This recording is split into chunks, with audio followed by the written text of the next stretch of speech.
다 함께 자리에서 일어나셔서 경배와 찬양으로 5월 첫째 주일 어린이 주일 예배를 하나님께 올려드리겠습니다.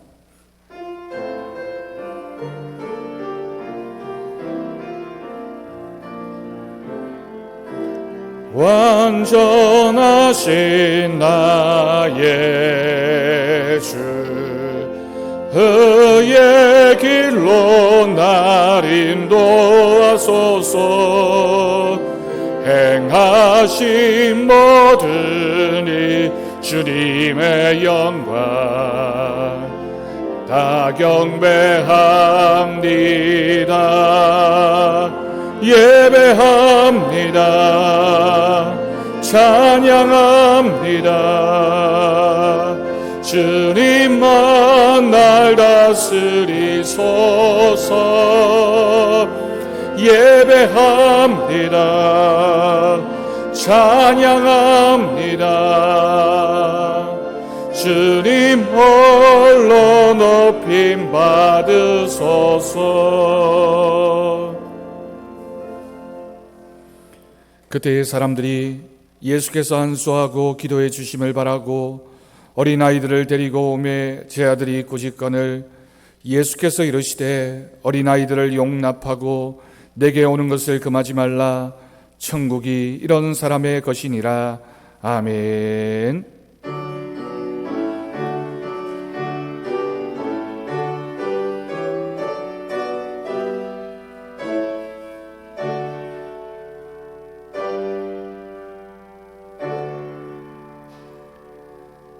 이 시간 한 주간의 우리들의 삶의 모습을 돌아보며 우리의 죄와 허물을 고백하는 기도를 드리겠습니다. 아버지,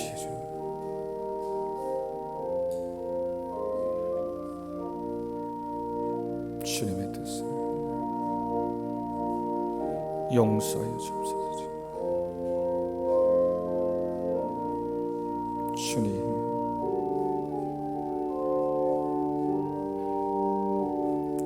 불쌍히 여겨주옵소서.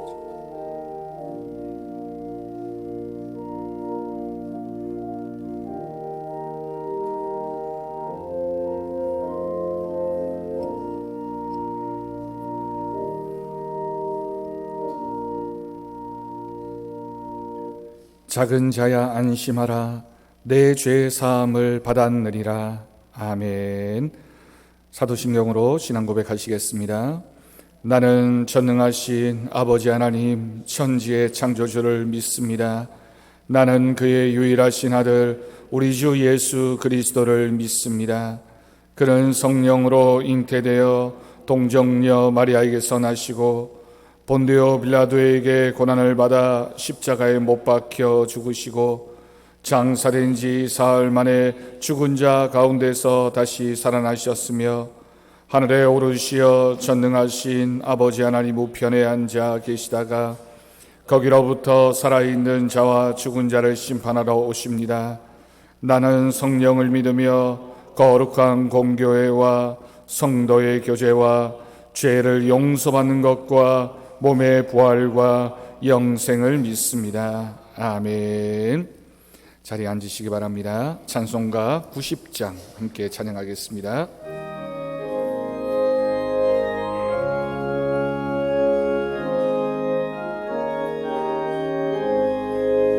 주 예수 내가 알기 전 날 먼저 사랑했네. 그 크신 사랑 나타난 내 영혼 거듭났네. 주 내 맘에 늘 계시고 나 주의 안에 있어 저 포도 비유 같으니 참 좋은 나의 친구. 내 친구 되신 예수님 날 구원하시려고 그 귀한 몸을 버리사 내 죄 대속했네.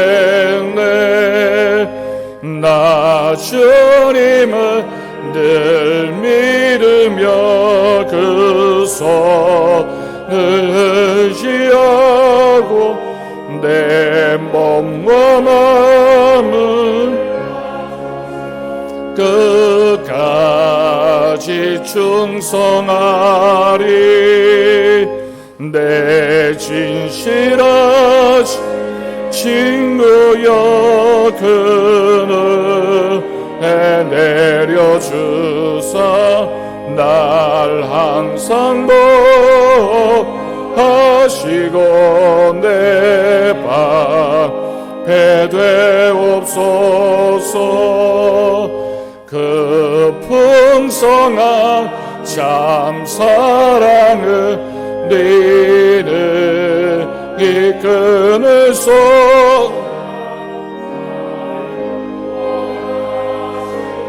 예수는 참 좋은 나의 친구.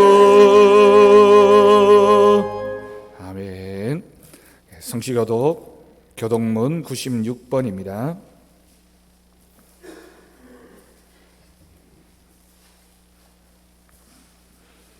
교동문 96번 어린이 주일 성시를 함께 교독하겠습니다.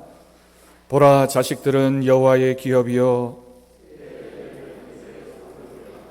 젊은 자의 자식은 장사의 수중의 화살 같으니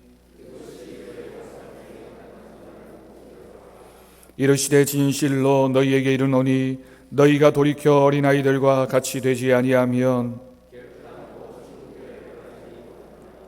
그러므로 누구든지 이 어린아이와 같이 자기를 낮추는 사람이 또 누구든지 내 이름으로 이런 어린아이 하나를 영접하면 또 아비들아 너희 자녀를 노엽게 하지 말고 오직 주의 교훈과 훈계로 양육하라. 그리하면 늙어도 그것을 떠나지 아니하리라. 아멘. 이 시간 김종덕 장로님 기도하시겠습니다.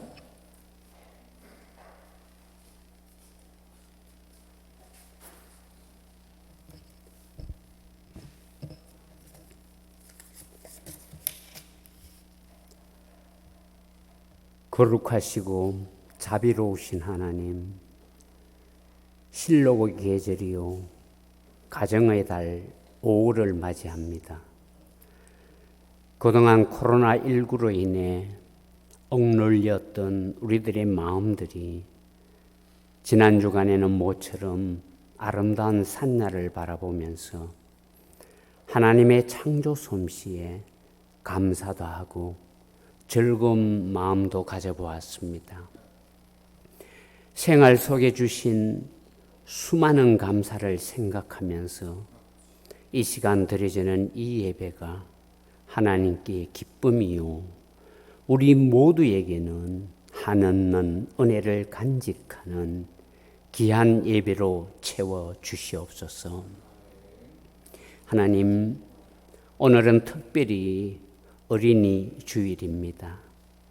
그러나 함께 해야 할 사랑하는 어린이들은 이 자리에 한 사람도 볼 수 없는 안타까운 현실입니다. 거리두기 예배를 드리는 이 현실이 어서속히 종식되고 정상적인 예배를 드릴 수 있도록 주님 인도하여 주시옵소서. 이제 이 나라는 코로나19가 조금 잠잠해지지만 안심하기보다는 불안한 생활에 임하고 있습니다. 아직도 세계 곳곳에는 코로나19로 인해 어려움을 겪고 있는 나라가 많이 있습니다. 어서속히 치료제와 백신 개발로 코로나19의 희생이 끝날 수 있도록 주님 불쌍히 여기시고 도와주시옵소서. 아울러 거리두기 예배를 드리는 우리 교회도 속히 정상 예배로 회복하여 후반기에는 50주년을 맞이하며 준비하고 있는 모든 계획들이 이 교회의 축제가 될 수 있도록 인도하시고 영적 부흥의 해가 되게 하여 주시옵소서. 코로나19의 환난 속에서도 사랑하는 우리 교인들을 건강하게 지켜주시고 예배의 자리로 인도하심에 감사합니다. 사랑하는 교인들 사시는 그날까지 주의 보호함 속에서 건강한 신앙의 삶을 살아갈 수 있도록 주님 축복하시고 인도하여 주시옵소서. 가정의 달 5월에 함께한 내 가족에게 감사하고 함께한 우리 교회 공동체에 감사하고 내 자신에게 감사하는 우리 모두가 되게 하여 주시옵소서. 이제 말씀을 선포하시는 주혜정 목사님, 성령께서 함께 하시고 기도로 준비한 말씀을 통해 우리들의 영이 새로워지며 코로나19로 인해 억눌리고 어려웠던 모든 일들이 말씀을 통해 위로받고 은혜로 채워지는 말씀이 선포되게 하여 주시옵소서. 우리의 삶에 늘 위로로 채워주시는 예수 그리스도의 이름으로 기도드립니다. 아멘.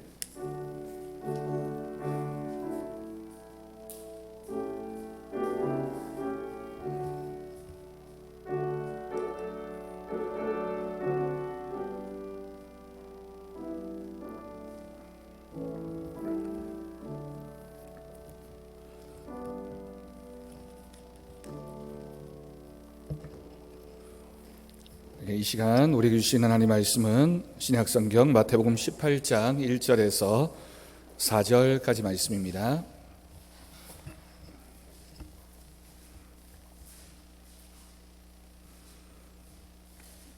신약성경 29쪽이 되겠습니다. 마태복음 18장 1절에서 4절까지 말씀, 이 시간 우리에게 주신 하나님 말씀으로 믿고 제가 봉독하겠습니다.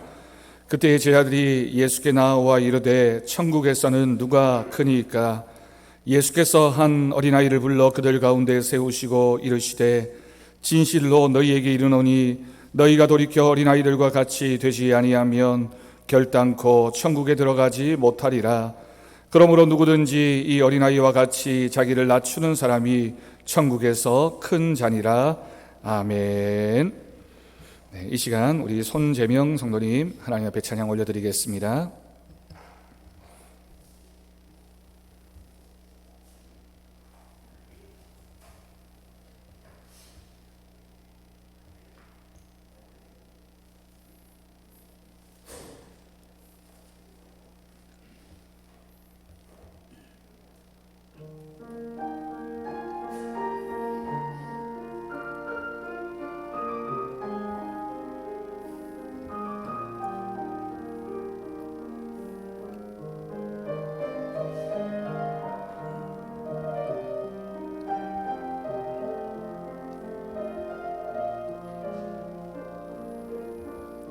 참 좋으신 주님, 귀하신 나의 주,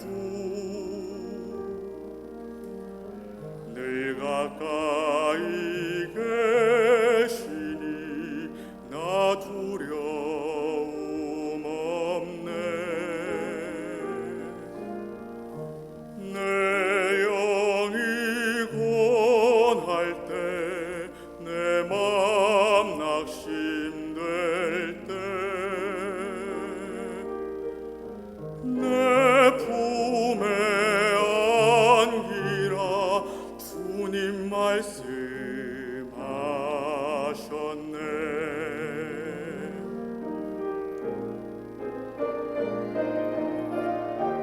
광야 같은 세상 주만 의지하며 주의 인도하심 날 강건케 하시며 주의 사랑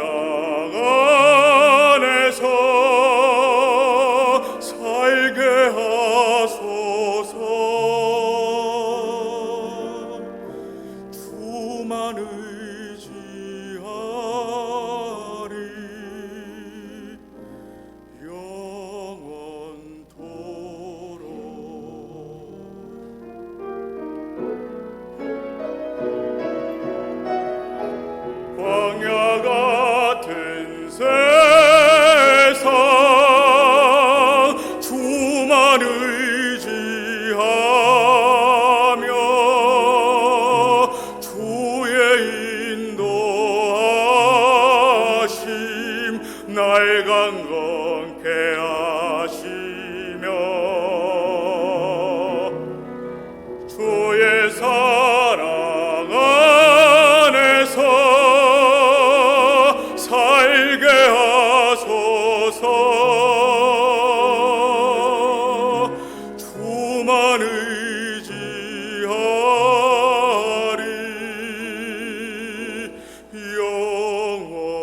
영원토록. 주만 의지하리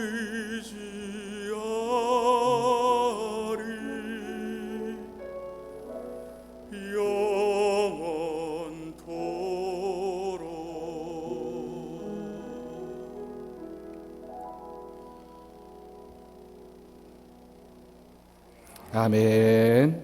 은혜로운 찬양 하나님께서 기뻐 받으실 줄로 믿습니다. 할렐루야. 여러분 한 주간 잘 지내셨습니까? 오늘도 우리를 사랑하셔서 이 예배의 자리로 부르신 하나님의 은혜를 고백하며 이 말씀을 통해서 우리가 귀한 결단의 자리로 나아가는 은혜가 있기를 간절히 바랍니다. 여러분 5월을 가리켜서 우리가 가정의 달이라고 부르게 됩니다. 그래서 사회에서도 교회에서도 이 가정과 관련하여 지키는 기념일이 5월에 참 많이 있습니다. 5월 5일을 어린이날, 우리 교회에서는 5월 첫째 주일을 어린이 주일로 지킵니다. 올해는 안타까운 건 우리 장로님 기도하신 대로 우리 교회 학교가 아직도 정상적인 예배를 드리지 못하고 있어서 어린이들 볼 수 없다라고 하는 것이 참 안타까운 마음이지만 오늘 이 말씀을 통해서 우리가 함께 기도하고 결단하는 자리로 나아가야 되겠습니다. 5월 8일은 어버이날입니다. 5월 둘째 주일을 우리가 어버이 주일로 지키게 됩니다.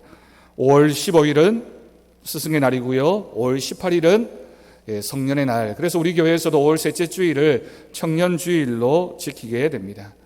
5월 21일은 무슨 날인가요? 부부의 날이라고 해서 둘이 하나 되라라는 의미로 지키는 기념일입니다. 이렇게 가정의 달 5월에는 많은 기념일들이 있습니다.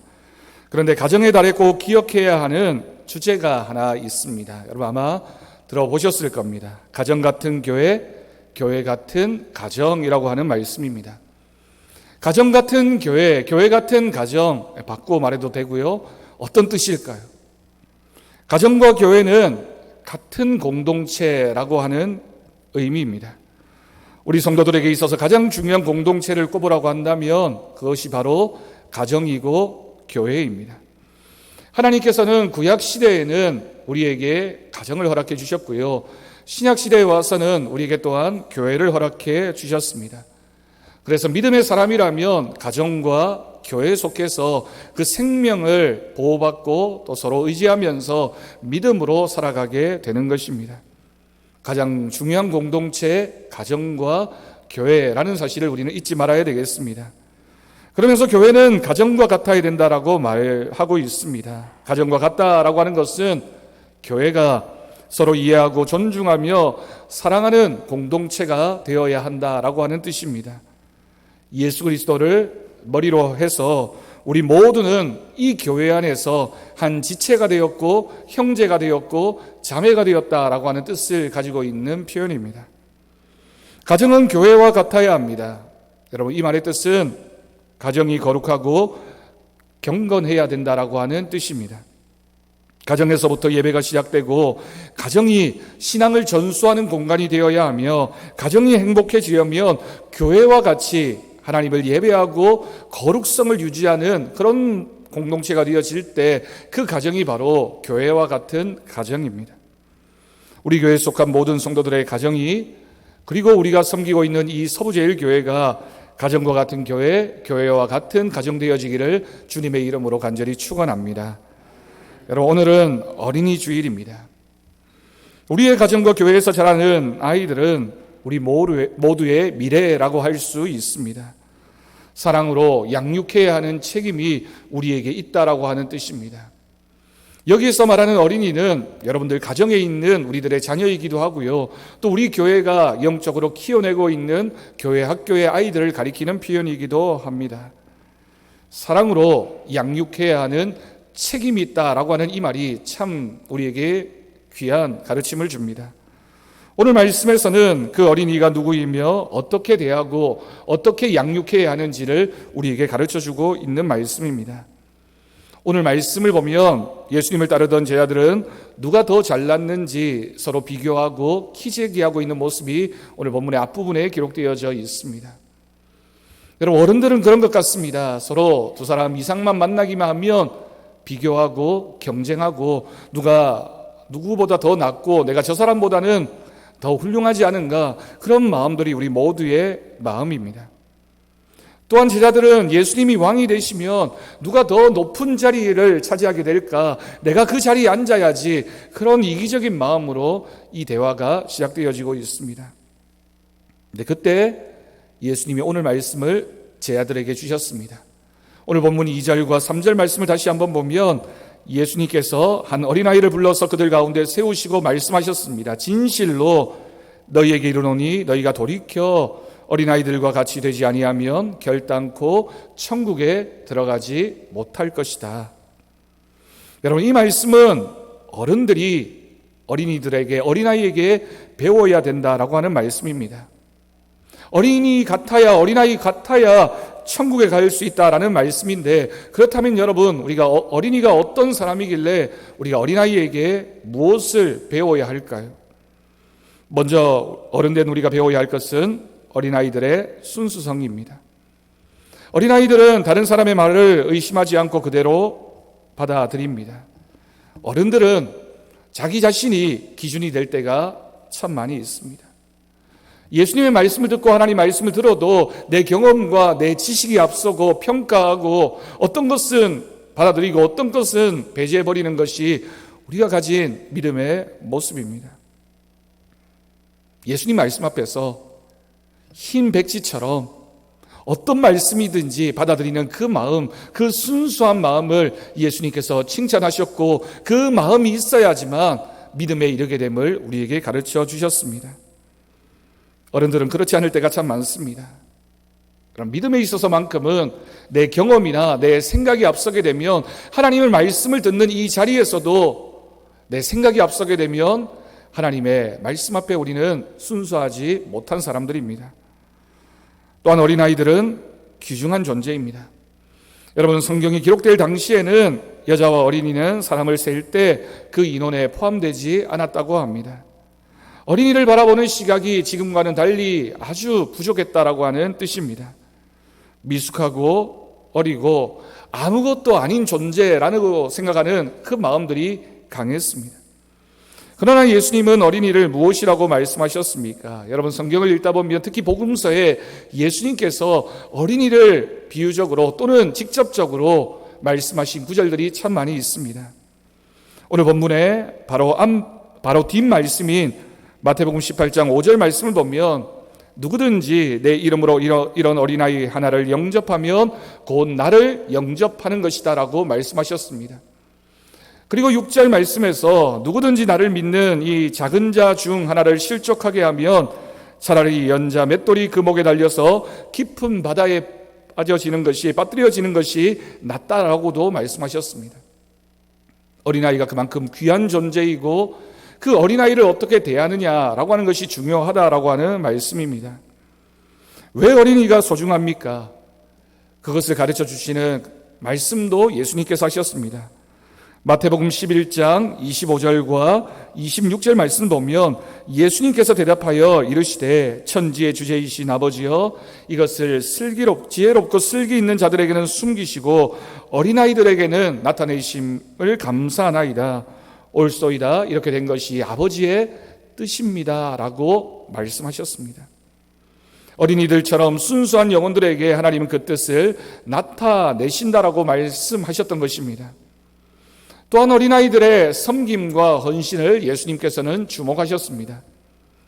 요한복음 6장 말씀을 보면 보리떡 5개와 물고기 2마리로 기적을 일으키신 오병이어의 기적을 기록하고 있습니다.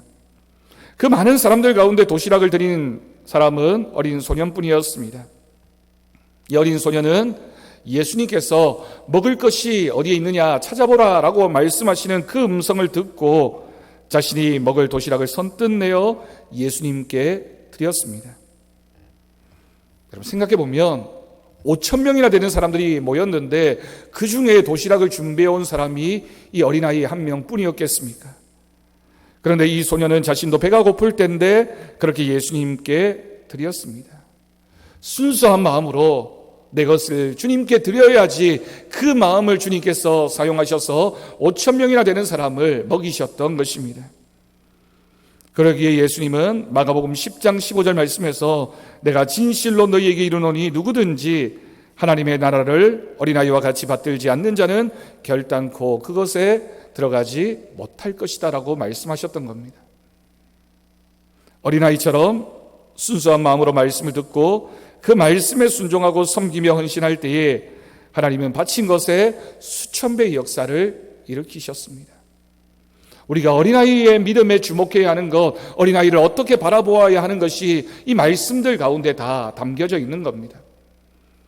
그런데 여러분, 어린아이가 그냥 가만히 둔다고 해서 그 믿음이 자라고 그렇게 하나님이 기뻐하시는 어른이 되어지는 것이 아닙니다. 우리는 이 어린아이를 어떻게 대하고 어떻게 양육해야 하는지에 대한 책임에 대한 이야기를 오늘 말씀을 통해 확인해야 됩니다.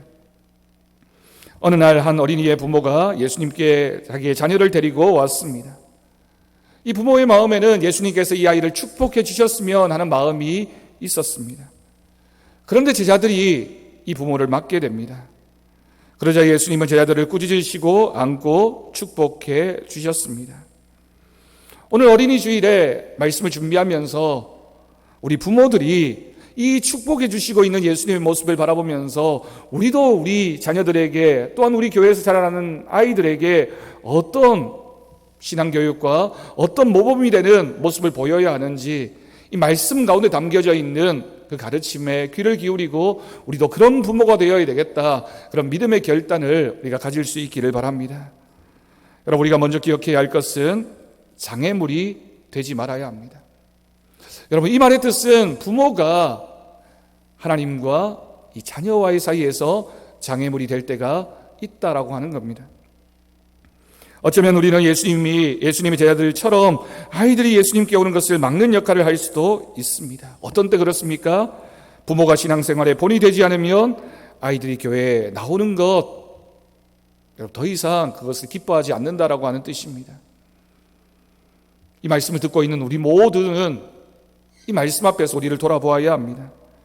가장 도움을 주어야 할 부모가 가장 가까이 있는 신앙의 모범이 되어야 되는 우리가 가장 큰 장애물 역할을 할 때가 있다라고 하는 이 말씀이 얼마나 마음 무겁게 다가오는 말씀인지 모릅니다. 내가 그렇게 본이 되지 못했는데도 우리의 자녀들이 교회를 다니고 있다면 여러분, 정말 우리는 하나님 앞에 감사해야 합니다. 우리 자녀들이 어린 시절부터 교회를 다닌다는 것, 하나님이 주시는 큰 복입니다. 나중에 커서 자신들이 알아서 다니게 한다고 하면 그때는 이미 늦습니다. 여러분, 우리가 자식을 키우면서 자식의 마음에 상처를 둘 때가 있습니다. 그런데 그 상처가 고통이 되어서 예수님께 나오는데 장애 역할을 할 수도 있다라고 하는 겁니다. 그럼 저도 교회 학교에서 아이들을 가르친 적이 있었습니다. 그런데 교회 학교에서 아이들을 가르치면서 부모님과 대화를 하면 자녀들의 신앙교육에 참 무심한 부모님들, 안일하게 생각하고 있는 부모님들을 만날 때가 있습니다. 안타깝게도 항존직 부모님의 가정에 교회를 나오지 않고 신앙생활을 하고 있는 자녀들이, 신앙생활을 하지 않는 자녀들이 얼마나 많은지 모릅니다. 심지어는 목회자의 가정에서도 그 자녀가 교회를 다니지 않는 그런 모습을 들으면 가슴이 먹먹하게 느껴질 때가 있습니다. 여러 이유들이 있을 겁니다. 그 중에 참 안타깝고 우리의 부족함을 고백할 수밖에 없는 것이 우리가 신앙에 있어서 모범이 되어지지 못한다는 것, 그리고 우리가 우리의 자녀들에게 상처를 주는 말이나 상처를 주는 모습들을 통하여 우리 자녀들과 하나님 사이를 우리가 막을 때가 있다라고 하는 사실입니다. 부산시 청소년 종합상담실에서 발간한 부모 교육 자료에 보니까 자녀를 슬프게 하는 말 8가지를 대표적으로 소개한 것을 읽은 적이 있습니다. 거기에 보면 나가버려, 너희 형은 안 그러는데 왜 그래? 이런 말들은 자녀를 밀치거나 형제 간에 비교하는 말이 우리 자녀들을 얼마나 가슴 아프게 만드는지 모릅니다. 다시 한번 그런 짓 하면 그냥 안 둔다 위협하는 말, 답답해 죽겠다 재촉하는 말, 엄마는 화내고 싶어서 화내는 줄 아니 변명하는 말, 너는 정말 어쩔 수가 없는 녀석이야 자녀의 가치를 부정하는 말, 너는 왜 그렇게 머리가 나쁘니 자녀의 단점을 비난하는 말, 너는 몰라도 돼 무시하는 말, 이런 말들이 자녀들이 듣기 싫어하는 말이고 그 말은 오랫동안 가슴에 남아서 상처가 되는 말이라고 합니다. 여러분, 부모님들이 자녀들에게 하는 말 한마디는 그 말이 어떤 말이든지 자녀들에게 남을 수밖에 없고 그 자녀들의 인생을 결정하게 됩니다. 긍정적인 말, 믿음의 말, 좋은 말, 용기와 힘을 주는 말은 그 아이로 하여금 일어서게 만들지만 그 아이의 인생에 큰 상처를 주는 말이 얼마나 심각한 결과를 가져오게 되는지를 우리는 꼭 기억해야겠습니다. 여러분, 이러한 모습을 갖추기 위해서는 먼저 자녀들이 나의 소유가 아니라 하나님이 나에게 주신 선물이라는, 하나님의 것이라는 믿음의 고백이 가장 우선적이어야 합니다. 하나님의 소유임을 인정하게 되면 우리가 그 아이들을, 그 자녀들을 함부로 대할 수 없습니다. 부모님이 하나님의 말씀 앞에 바로 서 있어야 되고, 이 존재가 하나님이 주신 선물임을 인정할 때 우리는 하나님 앞에 기도할 수밖에 없게 되는 것입니다. 그래서 두 번째는 우리의 자녀들을 예수님께로 데리고 와야 합니다. 여러분, 자녀들은 어려서부터 교회에 와서 말씀을 배워야 합니다. 어린 사무엘이 성전에서 말씀을 듣고 자라나서 훌륭한 인물이 되었습니다. 어려서부터 교회 출석해서 예수님을 만나게 해야 합니다. 여러분, 교회가 아니고서야 우리의 자녀들이 어디에서 믿음을 배우고 참된 인생관을 배울 수 있겠습니까? 정말 진리의 말씀, 진리의 가르침을 어디에서 들을 수 있겠습니까? 그래서 부모가 해야 할 가장 중요한 것 중에 하나가 하나님이 이 땅에 보내주신 이 자녀를 향한 하나님의 뜻을 발견하게 도와주는 것, 인생의 의미가 무엇인지를 가르쳐주는 것, 네가 왜 태어나게 되었는지, 하나님이 너를 왜 이곳에 보내주셨는지, 네가 앞으로 살아가야 할 인생의 목적이 무엇인지를 가르쳐주는 것, 그것이 부모에게 요구되어지는 책임이고, 그것은 바로 교회에서 말씀을 통해서 얻을 수 있는 하나님의 은혜인 줄로 믿습니다. 여러분, 남들이 다 가는 그런 길 말고 정말 이 아이만이 특별히 할 수 있는 그 길을 찾아서 갈 수 있도록 부모님들은 기도해야 됩니다. 요즘처럼 자식 교육을 하기에 힘들고 어려운 때가 없습니다. 여러분, 우리의 솔직한 신앙의 고백은 공부 좀 잘하지 못하더라도 믿음 생활 열심히 하고 건강하게 주위의 사람들과 좋은 인간관계 맺으면서 커갈 수 있다면 그것만큼 귀한 일이 어디에 있겠습니까? 여러분, 우리는 다 알고 있습니다. 우리 자신을 돌아보십시오. 여러분, 우리는 그렇게 학교 다닐 때 공부 잘하고 모범이 되고 늘 1등 모범생이었습니까? 그렇지 않았던 경험들이 더 많습니다. 하지만 이렇게 잘 살고 있습니다. 여기서 잘 살고 있다는 것은 우리가 그래도 믿음 생활하면서 하나님을 두려워하면서 그렇게 살아가고 있다라고 하는 뜻입니다. 여러분, 기회가 되면 여러분들 생활기록부 한번 떼보십시오. 인터넷으로도 요즘은 다 발급받을 수 있습니다. 제가 언젠가 제 생활기록부를 받아보고는 깜짝 놀랐습니다. 거기에 여러분들의 자녀와 여러분들의 아들, 딸들의 모습이 바로 거기에 담겨져 있습니다. 생활기록부를 보고 있으면 저절로 겸손해지고 기도할 수밖에 없습니다. 아, 내가 그랬구나. 내가 그렇게 살아왔구나. 천하에 누구도 부인할 수 없는 진리가 한 가지 있습니다. 그럼 자식은 부모를 닮습니다. 여러분들의 자녀들을 보십시오. 여러분들의 모습이 보입니다. 그럴 수밖에 없습니다. 그래서 우리의 기도 제목은 우리의 자녀가 나도 못한 그 공부를 잘하는 것이 기도의 제목이지 않습니다. 나도 못한 성공이 우리 자녀의 성공이 되어지는 것이 우리의 기도의 제목이 될 수 없습니다. 우리가 정말 간절한 마음으로 기도해야 되는 것은 그래도 내가 가진 이 믿음이 우리의 자녀들에게 전수되어질 수 있도록, 내가 그래도 이 상황에서도 예배하고 있는 이 모습이 우리 자녀들에게 나타날 수 있도록 기도해야 되는 것, 여러분, 그것이 우리에게 주어진 하나님의 책임인 줄로 믿습니다. 예전에 신문에서 우리나라에서 최고의 수재들이 모인 카이스트 학생들이 연쇄적으로 극단적인 선택을 하는 것을 신문에서 보고 충격을 받은 적이 있었습니다. 여러분, 우리 자식이 다 천재일 수 없습니다. 다 뛰어날 수 없습니다. 모든 것에 다 성공하는 사람은 없습니다. 여러분, 카이스트라면 얼마나 대단한 친구들입니까? 누가 봐도 인정하고 누가 봐도 대단하다고 할 만한 그런 사람들이 극단적인 선택을 할 때는 그런 성공이나 그런 대단함이 보장해주지 못하는 인생의 공허함이 있다라고 하는 뜻입니다. 다 가지고 있는 것 같이 보여도, 다 누리고 있는 것처럼 보여도 인간이기 때문에 비어있는 부분, 공허한 부분, 하나님이 채워주시지 않으면, 그 문제 해결하지 못하면 누구나 인간은 연약해지는 존재들입니다.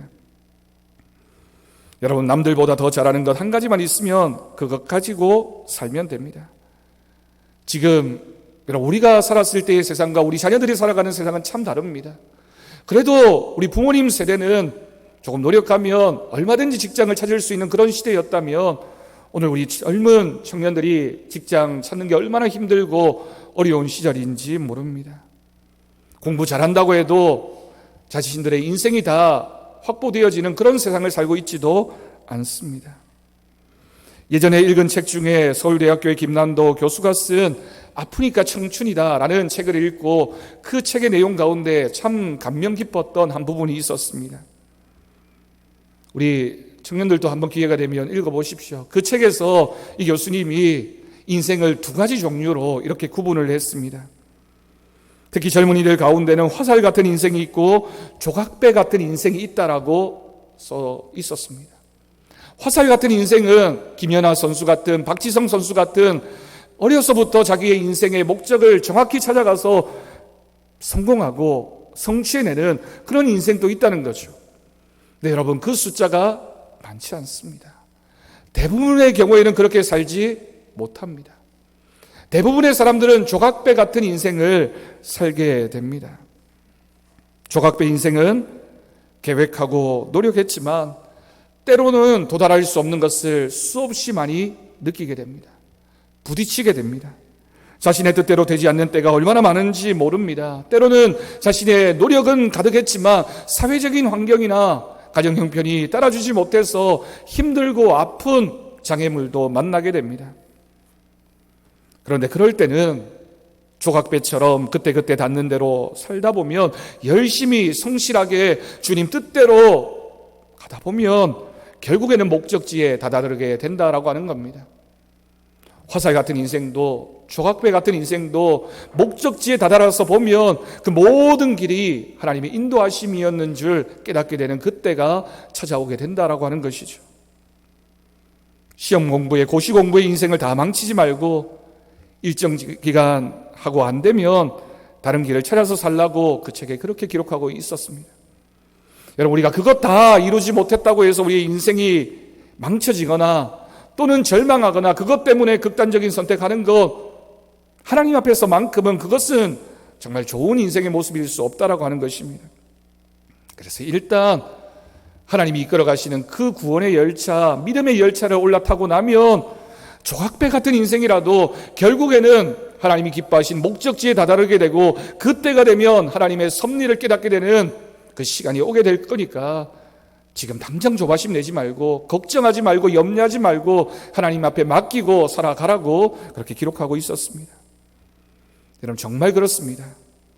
세상에서 대통령을 지냈든 재벌이 되었든 과학자가 되었든 세월이 지나고 보면 정말 대단한 것 아무것도 없습니다. 하나님 안에서 영혼을 위해 사는 것보다 더 중요한 것은 없습니다. 세상에서 모든 것을 다 성취하고 산 사람이라 하더라도 다 비슷하게 때가 되면 늙고 병들고 세상을 마치는 것이 우리의 인생입니다. 여러분, 우리가 열심히 경쟁했습니다. 남들보다 조금 더 이루었다고 자만하기도 했습니다. 아니, 남들보다 부족하다고 생각해서 실망하면서 살아가는 것이 인생이지만 다 지내놓고 돌아보면 아무것도 아닌 것이 또한 인생입니다. 정말 가장 큰 기적은 그럼에도 불구하고 내가 이 자리에 앉아서 하나님 앞에 예배드릴 수 있다는 것, 이 자리에 내가 하나님을 예배하는 사람으로 있다라고 하는 것이 얼마나 큰 기적이고 감사입니까? 하나님께 감사하며 주어지는 대로 믿음 안에서 살아갈 수 있기를 바랍니다. 그래서 여러분, 우리의 자녀들이 교회에 와야 됩니다. 교회에 와야지만 그 믿음의 비밀을 알게 되고, 교회에 와서 하나님 말씀을 통해서 인생이 정말 무엇이고 우리가 어떻게 사는 것이 하나님이 기뻐하시는 것인지를 알 수 있게 됩니다. 우리의 자녀들이 조금 남들과 비교해서 성공하지 못하더라도, 우리 중고등부 친구들이 학원에 좀 덜 가더라도 주일에는 하나님을 예배하며 안식을 누리고 재충전을 하게 되고, 여러분, 신앙을 잃어버리면 천재라도 인생을 잃어버릴 수 있는 겁니다. 정말 우리가 붙잡아야 하는 것, 우리가 정말 귀하게 생각해야 하는 것, 그것이 무엇인지를 우리 자녀들에게 꼭 가르쳐 줄 수 있기를 간절히 바랍니다. 마지막으로 축복해야 됩니다. 예수님은 어린아이를 안으시고 축복했습니다. 하나님도 민수기 6장 24절에서 27절까지 말씀을 보면 축복 기도를 하라고 말씀하셨습니다. 우리가 예배를 마칠 때 부르는 그 축복송 찬양의 가사 그대로입니다. 그런데 그 말씀의 바로 앞절인 민수기 6장 23절 말씀을 보십시오. 아론과 그의 아들들에게 말하여 이르기를, 아론과 그의 아들들은 제사장, 축복의 권리가 있는 사람들을 가리키는 표현입니다. 너희는 이스라엘 자손을 위하여 이렇게 축복하여 이르되 라고 말씀한 다음에 뒷축복 기도가 나오고 있습니다. 여러분, 축복 기도는 중요합니다. 왜 축복 기도가 중요하냐면, 그 기도는 하나님이 나를 통하여 우리의 자녀들과 우리가 상대하고 있는 많은 사람들을 향한 하나님의 뜻을 이루어가는 과정이기 때문입니다. 다시 말해서 하나님이 그 기도를 들으시고 이루어 주시기 때문입니다. 그래서 구약에 보면 가정의 제사장인 아버지의 기도가, 부모의 기도가 얼마나 중요한지 기록하고 있습니다.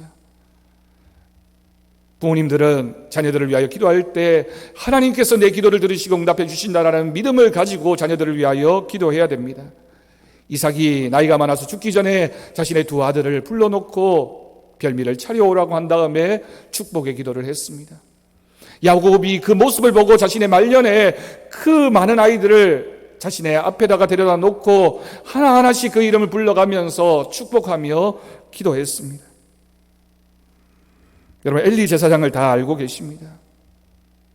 엘리 제사장이 성전에 와서 기도하고 있는 한나를 보면서 술 취했다라고 생각을 했습니다. 그런데 실상은 한나가 자식이 없어서 너무 슬퍼서 자신의 마음을 안타까운 모습으로 하나님 앞에 고백했던 겁니다.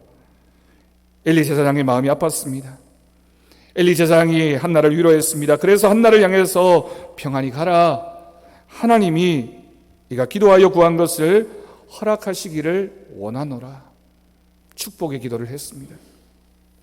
은혜 있기를 원했고 한나의 마음에 근심이 없어졌습니다. 하나님께 맡기고 하나님 몫으로 돌렸더니 집으로 돌아간 그 즉시 한나의 가정에 아이가 주어지는 은혜가 있었습니다. 여러분, 하나님께서는 우리의 말을 들으십니다. 그리고 응답하십니다. 민수기 14장 28절 말씀을 보면 너희 말이, 너희가 기도하는 그것 내 귀에 들린 대로 내가 너희에게 행하리라. 아멘. 우리가 간절한 마음으로 기도하면 하나님께서 그 기도를 들으시고 응답해 주신다라고 하는 말씀입니다. 그런데 여러분, 생각해 보십시오. 우리의 자녀들을 위하여 기도하는 그 기도의 입술 가운데 부모님만큼 간절한 마음으로 기도할 수 있는 사람이 누가 있겠습니까? 여러분, 이 말의 뜻은 부모님이 기도하지 않으면 우리 자녀들을 위해서 그 모습으로 기도해 줄 사람이 아무도 없다라고 하는 뜻입니다. 자녀를 향한 말씀 중에 가장 평범하지만 가장 귀한 말씀은 기도로 키운 자녀는 결코 망하지 않는다라고 하는 말씀입니다. 여러분, 꼭 기억할 수 있기를 바랍니다. 학생은 선생님만큼 잘하고 자식은 부모만큼 잘합니다. 여러분, 우리에게는 책임이 있습니다. 우리의 자녀들을 믿음으로 키워내야 할 책임이 있습니다. 그런데 사실 우리의 힘으로는 불가능합니다. 우리가 노력한다고 해서 되는 일도 아니고 저절로 그것이 이루어지는 것도 아닙니다. 결국 하나님이 하셔야 합니다. 그런데 하나님이 하실 수 있도록 기도하는 것은 우리 부모들의 책임입니다. 우리 교회 학교 교사들의 책임입니다. 또한 다음 세대를 키워내야 하는 우리 성도들의 책임이기도 합니다. 우리가 기도하면 하나님께서 그 기도를 응답해 주시겠다라고 약속하셨습니다. 하나님이 하실 수 있도록 하나님 앞으로 데리고 나오는 것 부모의 책임이고요. 그리고 그 자녀를 위하여 기도하는 것 부모의 책임입니다. 어릴 때부터 아이들의 신앙만큼은 부모가 가르쳐야 하고 교회로 인도해야 합니다. 사랑하고 기도하는 것만큼 위대한 가르침은 없습니다. 어느 어머니가 아침 식사를 준비하기 위해서 주방으로 갔습니다. 그런데 식탁 위에 아들이 쓴 청구서가 작은 메모지에 적혀져 있었습니다. 아마도 이 아들이 한 주간을 지내면서 내가 엄마에게 이 정도는 했으니까 용돈 받아야지, 그런 마음으로 쓴 것 같습니다. 이번 주 아빠 구두 닦아드린 것 5,000원, 엄마 심부름 3번 한 것 한 건당 1,000원씩 총 3,000원, 쓰레기 2번 내다버린 것 이것도 건당 1,000원 합쳐서 2,000원, 합계 10,000원. 다른 말은 안 적고 이것만 딱 적어 놓은 거죠. 아마 내가 이만큼 했으니까 이 정도는 줘야 된다, 이런 뜻이겠죠.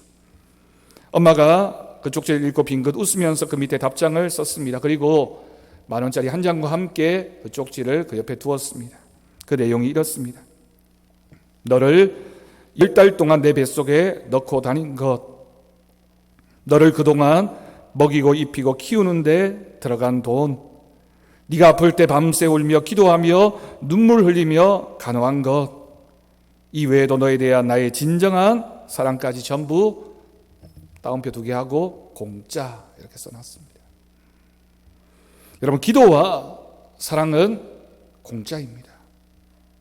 공짜이지만 가장 큰 능력과 큰 사랑과 은혜를 보여줄 수 있는 것이 또한 기도입니다. 우리의 자녀를 위해서. 여러분, 이 자리에는 우리 할아버지 할머니들도 많이 계십니다.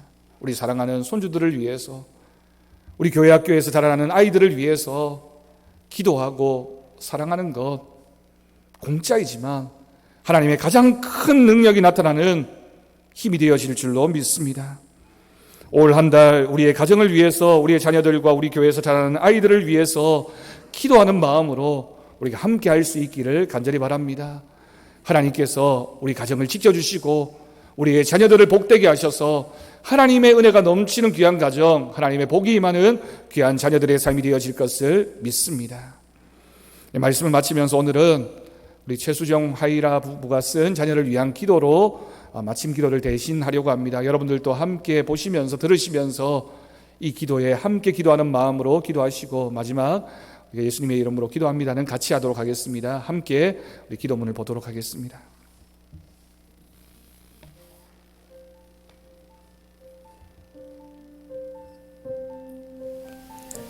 아이를 화나지 않게 하는 부모가 되게 해주소서. 아이들도 어른과 똑같은 감정을 느낀다는 것을 알게 하시고 함부로 말해서 무시하며 상처 주지 않게 하소서. 아직 어린아이니까 몰라도 된다고, 아무리 어린아이라지만 그럴 수 있냐는 상반된 생각으로 아이들을 내 생각의 잣대로 늘렸다 줄였다 키우지 말게 하소서.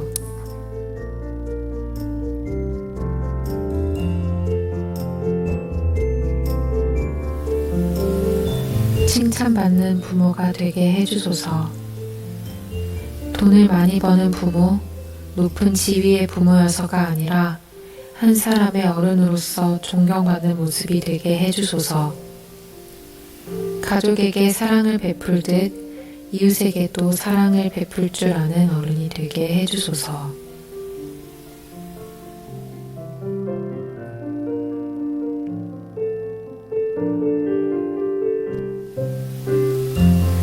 내가 말을 많이 하지 말고 아이의 말을 많이 듣게 해주소서. 대화를 한다는 건 말을 하는 것보다 듣는 것이 더 중요하다는 것을 알게 하소서. 부모가 할 말이 많듯이 아이들도 할 말이 많다는 것을 알게 하소서. 아이의 말을 많이 들어서 같은 생각의 높이를 맞추게 하소서. 그리하여 아이가 느끼는 세대 차이를 줄여가게 하소서. 잘못을 인정하며 용서를 구할 수 있는 부모가 되게 하소서. 아이 앞에서 부모의 자존심 때문에 은근슬쩍 넘어가지 말고 진심으로 잘못을 인정하게 하소서. 그리하여 아이도 진심으로 받아들이며 용서하게 해주소서.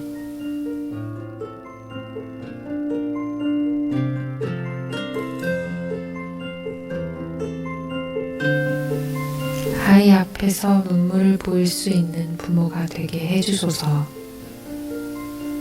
순간의 기쁨과 노여움의 눈물이 아니라 진실한 사랑의 눈물을 보여줄 수 있는 부모가 되게 해주소서.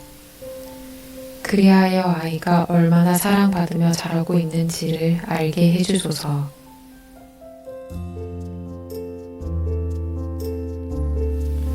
아이의 일을 결정할 때 다 너를 위해서라면서 내 마음대로 결정하지 말게 하소서. 꼭 의논해서 아이 스스로 결정하게 하소서. 아이가 원하는 건 어쩌면 부모의 생각과 정반대라는 것을 알게 하소서. 그리고 그 길이 아이에게는 후회 없는 삶이 될 수 있다는 것을 깨닫게 하소서.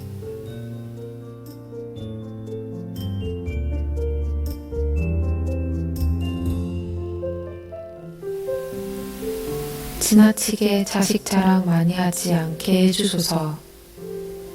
직접 아이에게 자랑스럽다고 몇 번은 말하며 밖에 나가 다른 이에게 자식 자랑 크게 떠들지 않게 하소서. 지나친 자랑이 결국 내 아이를 더 낮은 곳에 머무르게 한다는 것을 알게 하소서.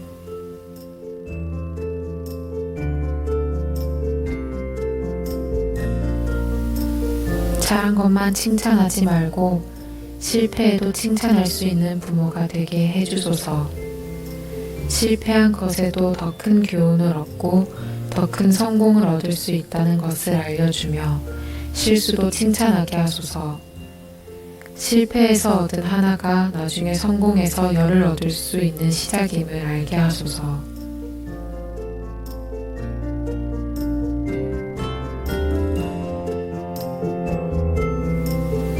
내가 너를 어떻게 키웠는데가 아니라 당연히 이렇게 키워야 한다는 것임을 알게 해주소서. 아이는 내 것이 아니라 주님 안에서 주님의 것임을 알게 하소서. 잠시 내게 맡겨주신 생명이며 아무런 대가 없이 당연히 사랑으로 돌보고 먹이고 씻기고 가르치며 키워야 함을 깨닫게 하소서.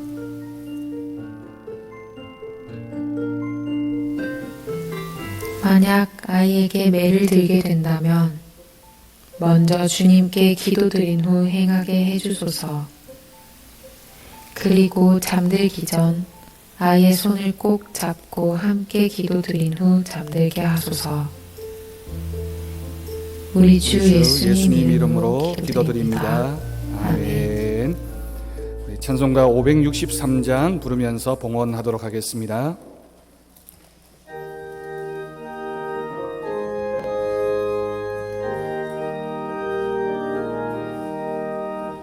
예수 사랑하심을 성령에서 배웠네. 우리들은 약하나 예수 권세만 도다. 날 사랑하심 날 사랑하심 날 사랑하심 성경에 쓰였네. 나를 사랑하시고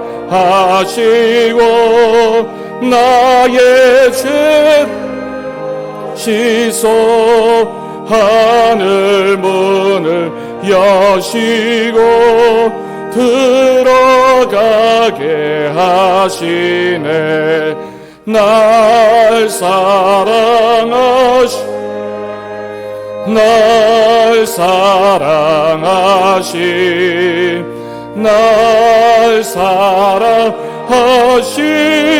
성경에 쓰였네.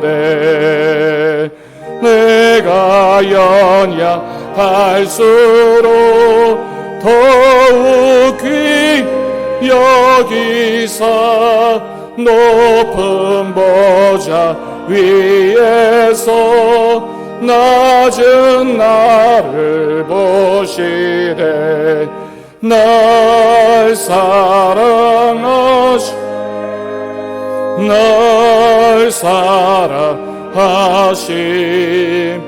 날 사랑하심 성경에 쓰였네.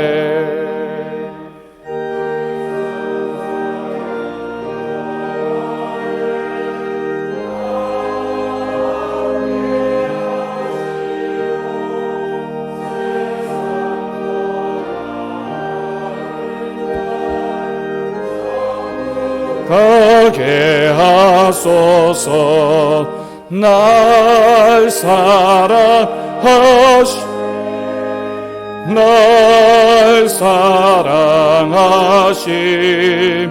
날 사랑하심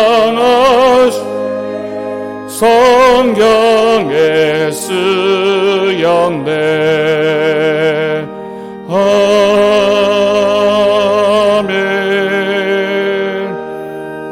기도하겠습니다. 하나님, 오늘도 우리를 귀한 예배의 자리에 불러주시고 이 예배의 자리에 나오며 우리의 마음과 정성을 담아 귀한 예물을 주님 앞에 드렸습니다.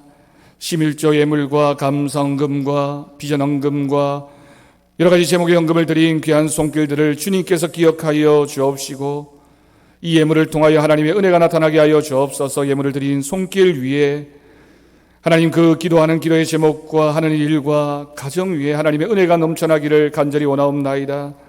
혹 바치지 못한 손길 위에도 동일한 은혜를 내려 주옵시고 이 예물이 사용되어지는 곳에 복음이 전해지게 하시며 교회가 든든히 세워지는 열매가 맺히게 하여 주옵소서. 감사드리옵고 예수님의 이름으로 기도드립니다. 아멘. 우리 옆에 계신 분들과 인사하겠습니다. 주님 안에서 사랑하고 축복합니다. 반대쪽 분들도 우리 보시면서 주님 안에서 사랑하고 축복합니다. 네, 감사합니다. 교회 소식 주보를 통해 전해드리겠습니다. 오늘은 어린이 주일입니다. 교회와 가정에서 자라나는 어린이들이 믿음과 말씀으로 자랄 수 있도록 여러분 꼭 기도하고 양육하시기를 바랍니다. 우리 매월 첫째 주일은 비전헌금 주일로 지키고 있습니다. 다음 주일은 어버이 주일로 지키게 됩니다. 지난 주일에 예고해드렸던 대로 5월 정기 재직회는 6월로 연기하도록 하겠습니다. 5번 광고를 눈여겨보십시오. 우리 예배 정상화 안내인데요. 주일 예배는 우리가 이렇게 방역수칙을 지키면서 계속해서 드리고 있고요. 유튜브로 온라인 예배 드리고 있는 건 이제 생중계는 5월 말까지 하고 그 이후로는 녹화해서 홈페이지에 올리도록 그렇게 하겠습니다. 그리고 수요 기도회는 오는 수요일입니다. 5월 6일 수요일부터 재개하고요. 새벽 기도회는 5월 11일 다음 주 월요일부터 다시 시작하게 됩니다. 우리가 오랫동안 했던 사회적 거리 두기가 내일 이제 오늘 발표가 날 것 같은데 5월 5일까지 마무리되고 생활 방역 체계로 들어갈 예정이라고 합니다. 코로나19가 많이 안정되고 또 잠잠해져서 참 다행이고요. 하지만 아직도 모든 걸 다 할 수 있는 그런 때는 아닙니다. 그래서 교회 학교는 초, 중, 고등학교 등교 개학 후에 광고를 해서 우리 모이도록 할 예정이고요. 찬양 예배와 점심 식사는 또 상황을 보면서 추후 안내를 통해서 결정하도록 하겠습니다. 여러분들 개인적으로도 건강관리 잘 하시고 또 우리 교회가 이 예배를 속히 온전히 회복할 수 있도록 기도해 주실 것을 부탁드립니다. 정교인 성경 필사 마치신 분도 오늘까지 제출해 주시기를 바랍니다. 우리 다 함께 자리에서 일어나셔서 우리 하나님의 약속 축복송 부르신 후에 축도로 예배를 마치도록 하겠습니다.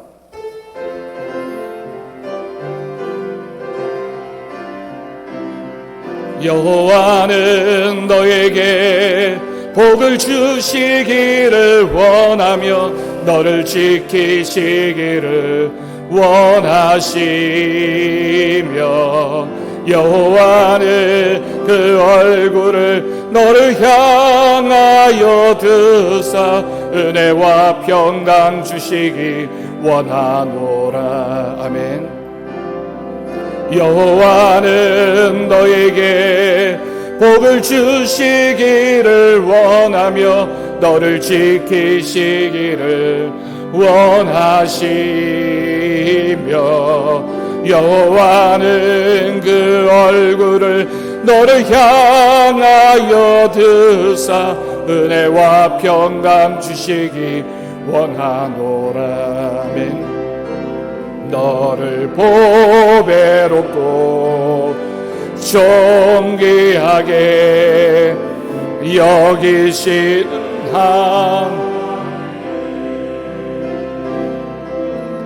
내 삶 속에서 이 약속을 신실하게 이루시리. 땅에 기름진 것으로 하늘에 신령한 것으로 너를 복주시고 지키실 하나님이 너의 영혼 잘 되도록 은혜 베푸시며 평강으로 인도하시리. 땅에 기름진 것으로 하늘에 신령한 것으로 너를 복주시고 지키실 하나님이 너의 영혼 잘 되도록 은혜 베푸시며 평강으로 인도하시리.